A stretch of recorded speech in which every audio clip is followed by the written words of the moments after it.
네, 안녕하세요, 여러분. 오늘은 부의 추월차선, 이 책 같이 보려고 합니다.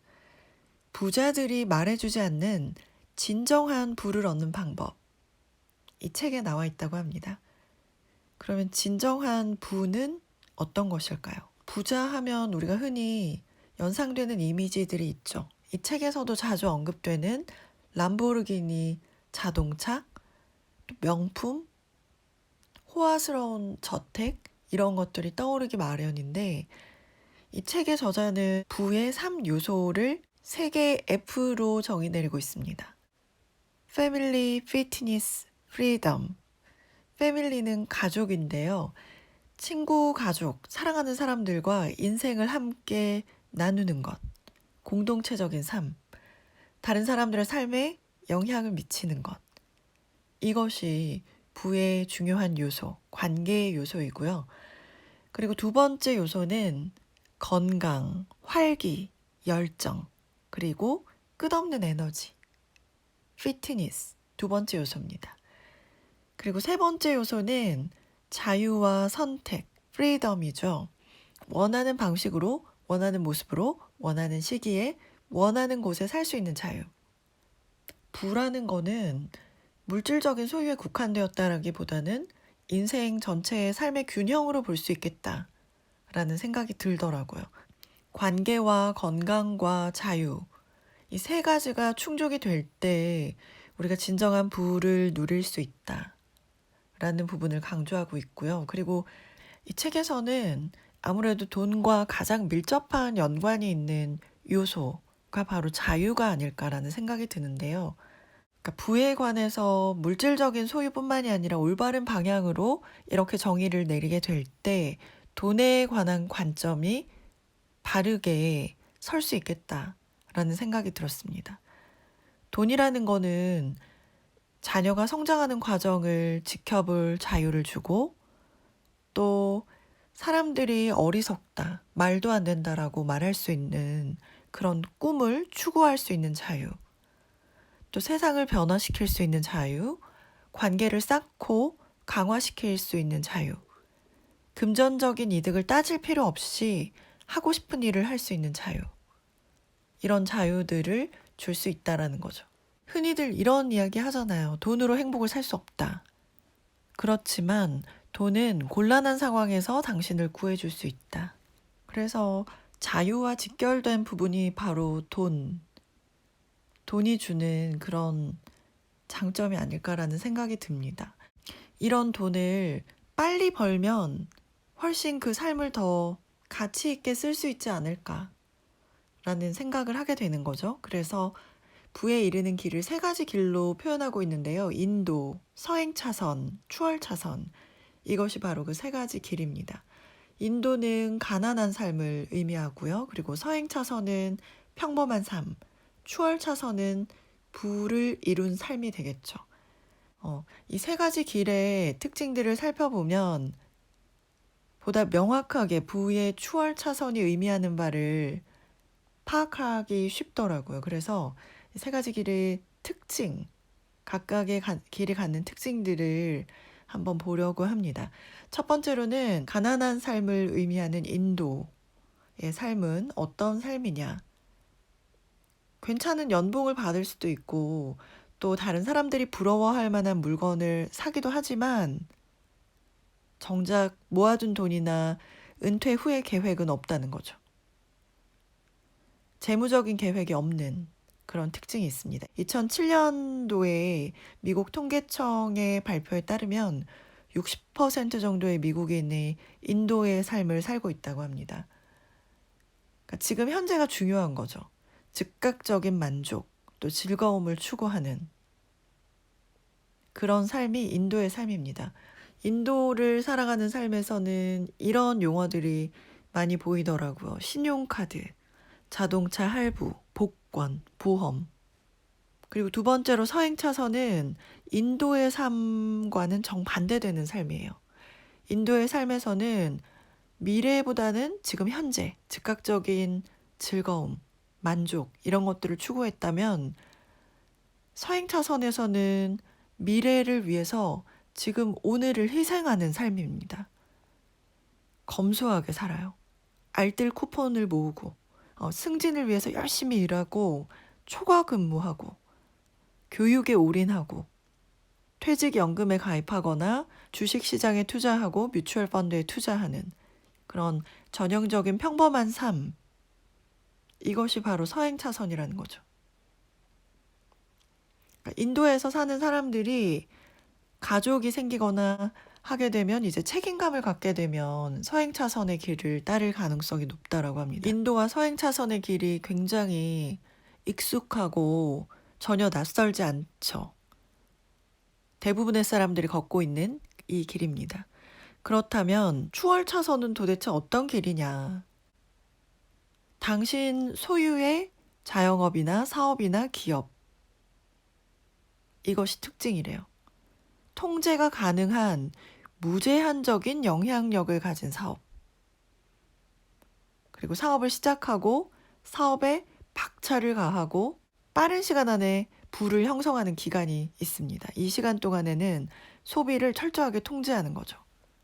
인도와 서행차선에서는 시간이 흐를수록 가치가 감소하는 자산을 사들인대요. 자동차, 전자제품, 명품. 그런데 추월차선에서는 어떤 것들을 사냐? 사업체, 브랜드, 지적재산, 특허, 부동산. 그러니까 시간이 흐를수록 가치가 상승하는 것들을 사들이는 거죠. 추월차선에서는 소비자가 아니라 생산자가 되어야 한다는 거죠. 어떻게 보면 우리는 태어나서부터 우리가 여러 가지 로봇 장난감이나 인형 장난감 이런 것들을 이제 원하게 되면서 다양한 물건에 대해서 욕구를 갖도록 자연스럽게 그렇게 훈련이 되죠. 성인이 되면 자동차라든지 명품 가방이라든지 이런 것들로 이렇게 자연스럽게 넘어가는 평범한 삶, 소비자의 삶이 바로 평범한 삶이라는 거죠. 혹은 가난한 삶. 그런데 추월차선에서는 이기적인 것이 아니라 이타적인 삶이 되어야 한다는 거죠. 다른 사람들의 필요를 공급해 줄 수 있는 생산자가 된다는 것이 가장 큰 특징이 아닌가라는 생각이 들었습니다. 그래서 어떤 것들을 사들이느냐, 그리고 생산자이냐 소비자이냐, 그리고 이 추월차선의 길을 걷기 위해서는 영향력을 많은 사람들에게 미치거나 굉장히 중요한 일을 하거나 그런 부분들이 또 강조되고 있고요. 그리고 엔진 오일로 표현되는 부분이 있어요. 그 부분이 바로 지속적인 공부라는 거죠. 가난한 삶이나 평범한 삶에서는 졸업 이후의 공부는 이제 끝이거나 아니면 승진을 위한 어떤 특정한 공부를 한다거나 이렇게 되는 반면에 추월차선에서는 공부가 전혀 다른 개념이더라고요. 끊임없이 어느 분야에서든 전문가가 될 수 있다는 거죠. 신체적인 재능이 특출나야 하는 어떤 운동 또는 외모가 뛰어나야 되는 그런 부분을 제외하고는 어느 분야에서든 전문가가 될 수 있다는 거죠. 왜냐하면 도서관도 있고 서점도 있고 굉장히 웹사이트 상에서도 정보가 엄청나니까요. 그래서 그 부분에 대해서 계속해서 교육을 받느냐, 그 부분도 추월차선에서 갖는 특징이다라고 나와 있습니다. 이런 추월차선에 해당되는 사업들, 구체적인 사업들도 쭉 나와 있어요. 임대 시스템, 컴퓨터 소프트웨어 시스템, 컨텐츠 시스템, 유통, 인적 자원 이렇게 5가지 씨앗의 분야들이 나와 있거든요. 이런 부분들도 한번 보시면 좋을 것 같고요. 이 3가지의 길, 인도, 서행차선, 추월차선, 어떤 길을 갈 거냐. 그 선택은 각자가 하는 부분일 테고 우리에게는 어떻게 보면 인도나 서행차선의 삶이 훨씬 더 익숙하고 편안하게 느껴질 수 있겠지만 추월차선의 어떤 특징들, 영역들을 시도해보고 도전해보는 것이 가치가 있지 않을까라는 생각이 들었습니다. 왜냐하면 우리 인생이 정말 짧기 때문에요. 그리고 이렇게 해서 얻은 자유를 관계나 또 건강이나 그 외에 중요하게 생각하는 가치에 쏟아부을 수 있기 때문이죠. 네, 그리고 저는 이 책에서 정말 개인적으로 굉장히 좋았던 부분, 그리고 여러분들과 공유하고 싶은 부분이 있는데 그 부분이 바로 선택에 관한 부분이거든요. 제가 개인적으로 얼마 전에 이사 문제로 굉장히 고민하던 부분이 있어서 좀 더 와닿았던 것 같아요. 제가 이 책을 더 빨리 읽었더라면 이 부분에 대해서 조금 더 도움을 받지 않았을까라는 생각이 들 정도로 여러분들이 앞으로 선택하시는데 선택을 필요로 하는 부분이 있으시다면 저는 이 부분을 추천드리고 싶어요. 두 가지 툴이 나옵니다. 최악의 결과 분석법. 세 가지 질문을 하는 거죠. 최악의 결과는 뭔가? 그 결과가 나올 확률은 얼마나 되는가? 그 정도 리스크는 받아들일 수 있는가? 이건 어떻게 보면 직관에 관련된 부분인 것 같아요. 약간 미래를 내다봐야 되는 부분이기도 하죠. 이걸 내가 선택하면 최악의 상황은 뭐지? 확률은 얼마나 되지? 그걸 내가 감수할 수 있을까? 이렇게 빨리 질문을 함으로 인해서 이 선택을 하는데 굉장히 직관적으로 도움을 받을 수 있는 거죠. 그리고 두 번째로는 가중평균 의사결정이라는 부분인데요. 우리 인생에서 선택해야 될 것들이 너무나도 많죠. 그리고 그 선택이 굉장히 우리의 삶을 다르게 만들죠. 인생을 변화시키는 일은 선택을 변화시키는 일부터 시작한다 라고 하잖아요. 그리고 수백 가지 선택의 결과가 바로 지금 당신이래요. 더 젊은 나이일수록 이 선택이 어떻게 되느냐에 따라서 방향이 완전히 달라질 수 있다는 거죠. 그래서 선택이라는 게 정말 중요한데 선택을 하시는데 좀 도움이 될 수 있는 툴이에요. 이사를 가야 할지 말아야 할지. 진로 문제에 관해서는 내가 이 회사에 계속 다녀야 할지 말아야 할지. 이런 부분들을 계속 고민할 수 있겠죠. 선택이 굉장히 중요하고 앞으로의 삶에 중요한 영향을 미친단 말이죠. 그렇다면 어떻게 내가 이것들을 결정 내리는데 도움을 받을 수 있을까? 세 개의 줄을 만들고 A라는 대안, B라는 대안, 그 왼쪽에는 결정 요인 적는 거죠. 이사를 예로 들면 A에는 내가 서울로 이사를 갈 것인가, B에는 부산으로 이사를 갈 것인가, 그리고 요인에는 내가 중요하게 생각하는 요소들을 쭉 적는 거예요. 교통이라든지 가족과의 거리라든지 사업 환경, 안전, 치안, 오락, 생활비, 교육, 뭐 여러 가지 요소들이 있겠죠. 그 중에서 이제 점수를 매기는 거예요. 내가 제일 중요하게 생각하는 요소에 대해서 1에서 10까지 중요도를 매기는 거죠.